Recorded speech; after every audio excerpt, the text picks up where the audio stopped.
Create में हम लोग देख रहे थे इवेंट हैंडलिंग, और इवेंट हैंडलिंग में हम लोगों ने कुछ बेसिक चीजें जो है वो कंप्लीट कर दी थी।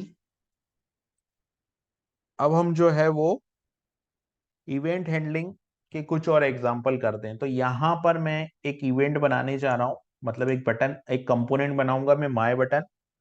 और माय बटन के क्लिक पे हमको प्रॉप्स पास करना है इवेंट फंक्शन को। ठीक है।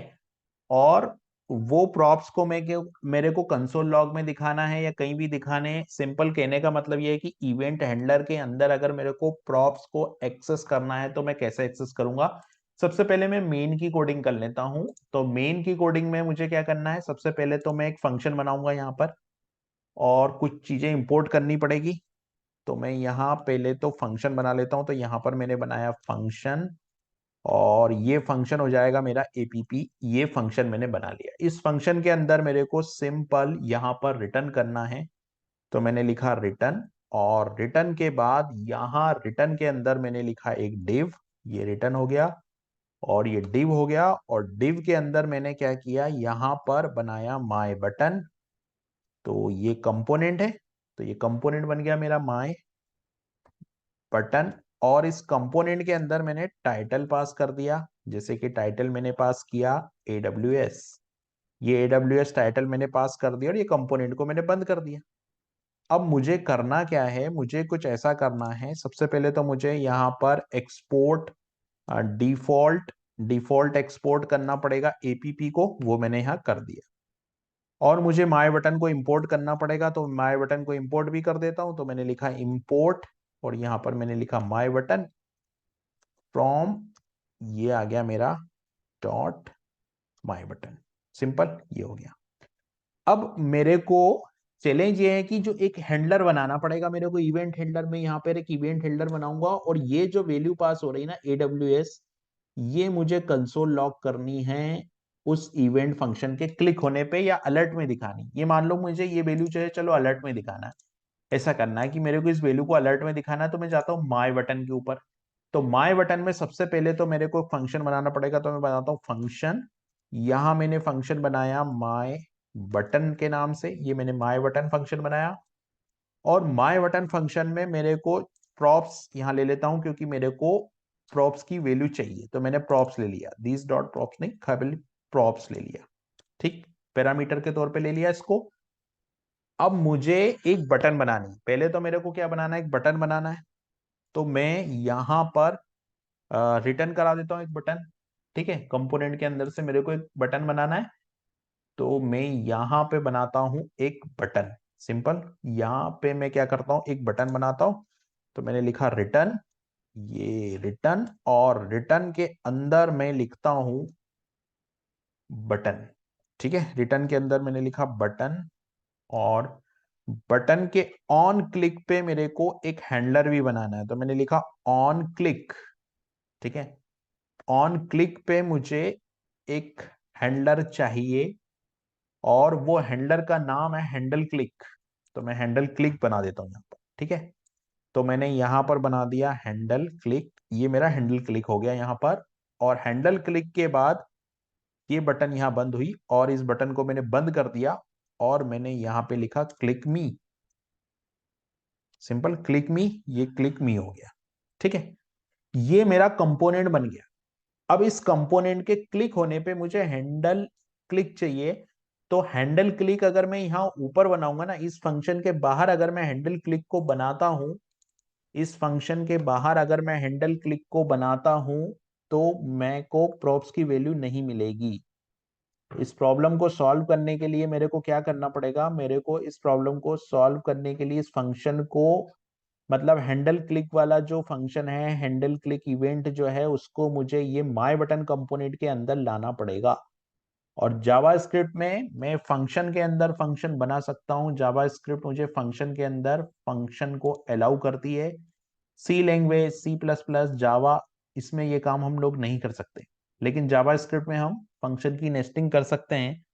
तो मैं क्या करता हूं, यहां पर मैं एक फंक्शन बना देता हूं। तो मैं बना देता हूं फंक्शन, मैंने बनाया यहां पर फंक्शन। और इस फंक्शन को क्या नाम दिया मैंने, हैंडल क्लिक। अब ये हैंडल क्लिक क्या करेगा, ये जो हैंडल क्लिक फंक्शन है, इस पे मैं सिंपल करता हूं कंसोल, सॉरी अलर्ट करना है मेरे को, कंसोल लॉग नहीं करना, मैंने अलर्ट किया। और अलर्ट के अंदर यहां पर मैं लिखता हूं प्रॉप्स डॉट, तो मैंने लिखा प्रॉप्स डॉट, ये जो वैल्यू है टाइटल की जो मैं पास करूंगा वो मैंने अलर्ट कर दी। ठीक है, अब होगा क्या, ये कुछ इसके जैसा है कि मान लीजिए आपके पास एक फंक्शन है f1, और इस f1 फंक्शन के अंदर एक इफ लगा हुआ है, यहाँ पर उसके अंदर एक वेरिएबल है let a is equal to 10, और यहाँ पर एक इफ लगा हुआ है, कोई कंडीशन है, और ये इफ जो है वो इस a को एक्सेस कर रहा है। तो उसी तरीके से ये क्या कर रहा है, फंक्शन के अंदर फंक्शन है, तो फंक्शन के अंदर अगर फंक्शन मैंने बनाया, तो ये फंक्शन हैंडल क्लिक इस का इनर फंक्शन है, ये आउटर फंक्शन है माय बटन, और हैंडल क्लिक जो है वो इनर फंक्शन है। तो इस प्रोप्स को तो वो एक्सेस कर पाएगा, और अगर वो प्रोप्स को एक्सेस कर पाएगा तो प्रोप्स डॉट टाइटल को भी वो यहाँ पर एक्सेस कर पाएगा। सिंपल है ना, अगर वो प्रोप्स को एक्सेस कर रहा है तो वो प्रोप्स डॉट टाइटल को भी यहाँ पर एक्सेस कर पाएगा। तो ये बन गई मेरी बटन। अब मैं जाता हूं यहां पर और इसको कर देता हूं एक्सपोर्ट डिफॉल्ट, तो मैंने यहां गया एक्सपोर्ट, और एक्सपोर्ट में जाके मैंने यहां पर लिखा डिफॉल्ट, एक्सपोर्ट डिफॉल्ट, और यहां माय बटन कर दिया मैंने। अब माय बटन को मुझे इंपोर्ट करना पड़ेगा, माय बटन मैंने यहाँ पे इंपोर्ट किया है, हाँ यहाँ पर सब कुछ इंपोर्ट है, माय बटन भी इंपोर्ट है। अब इस कोड को मैं चलाना, ये क्लिक मी आ गया, और इस क्लिक मी पे अगर मैंने क्लिक किया तो अलर्ट में आप देख रहे हो AWS आ गया। तो मतलब कहने का यह है कि रिएक्ट के अंदर हम ऐसा भी कर सकते हैं कि फंक्शन के अंदर फंक्शन बना दें, ऐसा आपको बहुत जगह देखने को मिल सकता है। ठीक है, अब मुझे क्या करना है, अभी एक और एग्जांपल हम लोग करते हैं। ये तो हमने देखा कि ठीक है अलर्ट में जाके और ये वैल्यू आ गई, अभी मैं इसको कर देता हूं यहाँ पर कमेंट, क्योंकि ये हमको पता है कि प्रॉप्स हम लोगों ने कैसे एक्सेस किया यहाँ पर। ठीक है, अब मुझे अलर्ट के अंदर मुझे अलर्ट करवाना है करेंट डेट और टाइम। तो करेंट डेट और टाइम मुझे यहाँ पर बटन के क्लिक पे अलर्ट में दिखना चाहिए, करेंट डेट और time.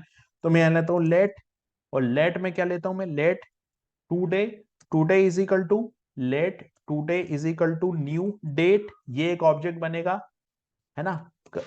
Late today is equal to, और यहां पर मैं लिख दूंगा अलर्ट में, अलर्ट में मैं क्या लिख दूंगा, अलर्ट में मैं लिख दूंगा current, current date and time. तो मैंने लिखा current date and time, current date and time, और करेंट डेट और टाइम में मैंने यहां पे प्लस करके लिख दिया कि टुडे। तो ये प्लस करके क्या हो गया, यहाँ पर टुडे हो गया।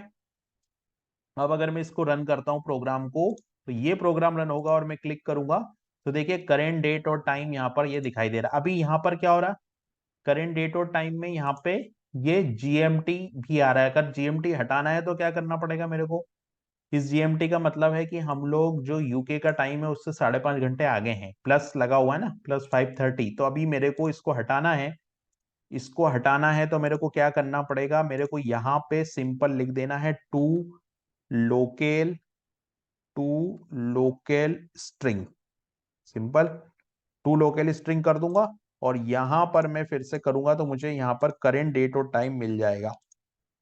तो इस तरीके से हम लोग फंक्शनल कंपोनेंट के अंदर इवेंट हैंडलिंग करते हैं। अभी इवेंट हैंडलिंग में बहुत सारी इंपॉर्टेंट चीजें बाकी है, कि अगर मान लीजिए हमको पैरामीटर पास करना है तो हम लोग पैरामीटर कैसे पास कर पाएंगे, तो वो हम लोग आगे के वीडियो में देखेंगे।